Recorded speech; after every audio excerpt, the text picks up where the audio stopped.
Have you ever made one decision that changed your whole life? Emma did. She married a man she had never met. She did not marry for love. She married to save her family. Emma was 24 years old. She worked as a teacher in a small town. Every morning she smiled at her students and taught them with patience and kindness. But after school, she always hurried to the hospital. Her father was seriously ill. He needed heart surgery, and the doctor said the operation could not wait. The cost was far more than her family could afford. Emma's mother worked long hours in a small bakery, but her income was barely enough for food and rent. Emma used every dollar she earned to help pay the hospital bills. Still, the debt kept growing. One evening, she opened another medical bill and felt her hands tremble. Before she could think, her phone rang. It was the bank. "Miss Carter, this is your final notice. If your loan is not paid within 30 days, we will take your house." Emma slowly lowered the phone. Tears filled her eyes. In 1 month, she might lose her father and the only home her family had ever known. The next afternoon, while sitting alone in the hospital waiting room, a well-dressed man approached her. "Are you Emma Carter?" he asked politely. "Yes," she replied. "My name is Michael Reed. I'm a lawyer and I have an unusual offer." Emma looked confused. "My client is willing to pay for your father's surgery and clear your family's debt." Hope appeared in Emma's eyes for just a moment. Then Michael added quietly, "But in return, he wants you to marry him." Emma stared at him in complete silence. She had never met this man. Why would a stranger ask her to become his wife? Emma could hardly believe what she had heard. Marry a stranger? It sounded like something from a movie. She thanked the lawyer and returned to her father's hospital room. Her father was sleeping peacefully. Emma sat beside him and gently held his hand. She remembered how he had worked hard every day to give her a good life. Now, he needed her help more than ever. That night, Emma could not sleep. She looked at the hospital bills, the bank's final notice, and an old family photo. She whispered to herself, "If this is the only way to save my family, I have to be brave." The next afternoon, Michael drove her to a quiet neighborhood. They stopped in front of a beautiful house surrounded by green trees and colorful flowers. Emma took a deep breath before ringing the doorbell. A tall man opened the door. He looked calm and friendly. He wore a simple white shirt and dark blue pants. There was nothing proud or arrogant about him. "Hello," he said with a gentle smile. "I'm Daniel Brooks." "I'm Emma," she replied nervously. Daniel invited her inside. The house was warm and peaceful. Books filled the shelves, and soft music played in the background. After serving tea, Daniel sat across from her. "I know this situation is unusual," he said. "I don't want you to feel forced. If you say no, I will respect your decision." Emma listened carefully. Daniel placed a folder on the table. "There are only 3 rules. First, we respect each other. Second, we help each other whenever needed. Third, after 1 year, you are completely free to leave." Emma looked into Daniel's eyes. He didn't seem like a man trying to control her. He simply looked lonely. After a long silence, she nodded slowly. "I'll do it," she said. Daniel smiled with relief. "Thank you, Emma. I promise I'll never make you regret this." Emma didn't know it yet, but this single decision was about to change both of their lives forever. 3 days later, Emma stood in a small garden. There were only a few guests. Her mother, the lawyer, 2 witnesses, Daniel's grandmother, and the wedding official. There was no music, no grand celebration, and no large crowd. Emma wore a simple white dress. Daniel stood beside her in a navy blue suit. The official smiled and asked, "Do you agree to marry each other?" Daniel answered first. "I do." Emma looked at her father sitting in a wheelchair. He smiled proudly at her. She took a deep breath and whispered, "I do." A few minutes later, the papers were signed, the rings were exchanged, and the ceremony was over. It was the shortest wedding Emma had ever imagined. That evening, Emma moved into Daniel's house. He showed her a bright and comfortable bedroom. "This room is yours," Daniel said. "You'll have complete privacy." Emma thanked him. She expected an awkward beginning, but Daniel treated her with kindness and respect. The next morning, Emma woke up to the smell of fresh coffee. She walked into the kitchen and found Daniel preparing breakfast. "You cook?" she asked with surprise. Daniel laughed softly. "Only enough to survive." They shared breakfast and talked for the first time without feeling nervous. Daniel asked about her students, and Emma learned that he loved reading books and working quietly from home. Days slowly turned into weeks. Their conversations became longer, and the silence between them became comfortable. One evening, Daniel handed Emma a white envelope. "What is this?" she asked. "Open it," he replied. Inside was a hospital receipt. Every bill for her father's surgery had been paid. Emma stared at the paper with tears in her eyes. "You really did this for my family?" Daniel nodded. "I made you a promise. I always keep my promises." For the first time since their marriage, Emma smiled without fear. Maybe marrying a stranger had not been the mistake she thought it would be. One rainy afternoon, Emma returned home earlier than usual. The house was quiet. As she walked through the hallway, she noticed that one of the doors was slightly open.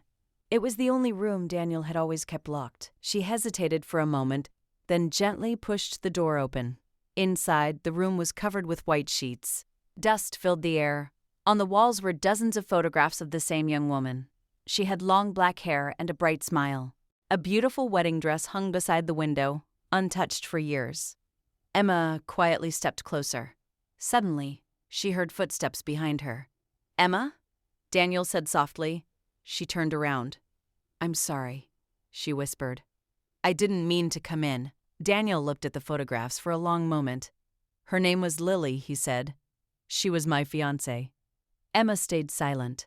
"We were supposed to get married," Daniel continued. "But 2 weeks before our wedding, she died in a car accident." His voice became quiet. "After she was gone, I couldn't move on. I closed this room and never opened it again." Emma looked at Daniel with sadness. "I'm so sorry." Daniel smiled weakly. "I thought time would heal everything, but some pain stays with us." That evening, they sat together in the garden. No one spoke for a while. Finally, Emma said, "Thank you for trusting me with your story." Daniel looked at her and smiled for the first time in many days. "Thank you for listening." From that day, something changed between them. They laughed more often, shared meals together, and enjoyed simple moments. Their house no longer felt empty. Without realizing it, the fake marriage slowly began to feel like a real one. Life became peaceful. Every morning, Emma visited her father before going to school. Every evening, she returned home to have dinner with Daniel. They talked about their day, laughed over small mistakes in the kitchen, and watched old movies together. Their friendship grew stronger with each passing week. One afternoon, someone knocked on the front door. Emma opened it and saw a beautiful woman wearing dark sunglasses. "Is Daniel home?" the woman asked. The woman walked inside confidently. "My name is Victoria," she said. "I'm Daniel's ex-girlfriend." Daniel came into the hallway, and the smile on his face disappeared. "Victoria, why are you here?" Victoria looked at Emma and smiled.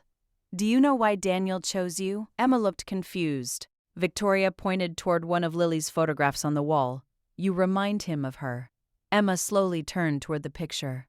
There was a small resemblance. The same gentle smile, the same kind eyes. Emma looked at Daniel. "Is it true?" Daniel lowered his head. "Yes," he answered honestly. "When I first met you, you reminded me of Lily." Emma felt her heart sink. "But that changed," Daniel continued. "The more I got to know you, the more I realized you were completely different. You made me laugh again. You gave me hope again. I stopped looking at the past. I started looking at you." Victoria became silent. She had expected an argument, but Daniel spoke with complete honesty. Emma looked into his eyes. She could see regret, not lies. For the first time, she understood that Daniel had hidden the truth because he was afraid of losing her, not because he wanted to hurt her. That night, neither Emma nor Daniel could sleep. Emma sat by the window, thinking about everything that had happened. She remembered the day they first met, the small wedding, the hospital bills, and all the quiet moments they had shared together. She realized that Daniel had never treated her with anything but kindness. The next morning, Emma walked into the kitchen. Daniel was making coffee, but he looked tired. "I'm sorry," he said quietly. "I should have told you the truth from the beginning." Emma looked at him for a moment. "You hurt me," she admitted. "Not because of your past, but because you were afraid to trust me." Daniel nodded. "I know. I thought if you knew the truth, you would leave." Emma smiled gently. "Everyone has a past, Daniel. What matters is the person you choose today." Daniel looked at her with surprise. "You really believe that?" Emma nodded. "I do." Just then, Daniel's phone rang. "It was the hospital. The doctor wants to see you," he said. They drove to the hospital together. Emma's father was sitting up in bed with a big smile. The surgery was a success, the doctor said. "He has recovered very well. He can go home tomorrow." Emma couldn't hold back her tears. She hugged her father tightly. "Thank you," she whispered. Her father smiled and looked at Daniel. "You saved my life," he said. Daniel shook his head. "No. Emma saved us all. She gave me a second chance to be happy." Emma looked at Daniel and smiled. For the first time, they both felt that their marriage was no longer just an agreement. It had become something much more meaningful. A few weeks later, life felt different. Emma's father returned home, healthy and smiling. The small house was once again filled with laughter. Emma visited her parents every weekend, and Daniel always came with her. He helped fix things around the house, carried groceries, and listened to her father's old stories. Little by little, he became part of the family. One evening, Daniel received a letter from his lawyer. It was time to settle his grandfather's inheritance. According to the will, the marriage contract had fulfilled every condition. The inheritance now belonged to Daniel. He folded the letter and placed it on the table. "The contract is complete," he said quietly. Emma looked at him. "So, what happens now?" Daniel took a deep breath. "I promised that after 1 year, you would be free." The next morning, he handed Emma an envelope. Inside were divorce papers. Emma stared at them without speaking. "I signed them already," Daniel said. "You don't owe me anything. Your father's surgery is paid for. Your family is safe, and you can live the life you always wanted."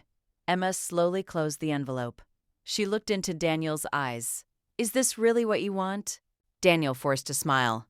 "No, but I love you enough to let you choose your own future." Emma felt tears fill her eyes. She finally understood the depth of his love. He wasn't asking her to stay. He was giving her complete freedom, even if it meant losing the person he loved most. For a long moment, neither of them spoke. Sometimes, the hardest words are the ones that never need to be said. Emma picked up the envelope and looked at the divorce papers one last time. Then she smiled. Without saying a word, she slowly tore the papers into small pieces. Daniel watched in complete surprise. "I don't want a divorce," Emma said softly. "I married you to save my family, but somewhere along the way, you became my family." Daniel's eyes filled with tears. "Are you sure?" he asked. Emma nodded. "I've never been more sure of anything." Daniel gently held her hands. "This time, I want to ask you something without a contract." He took a small ring from his pocket and knelt down. "Emma Carter, will you marry me again? This time because we love each other?" Emma laughed through her tears. "Yes. 1,000 times yes." A few months later, they stood in the same garden where their first wedding had taken place. But this time, everything was different. Their families, friends, and neighbors filled the garden with laughter. Beautiful flowers covered every corner. Soft music played as Emma walked down the aisle in a white wedding dress.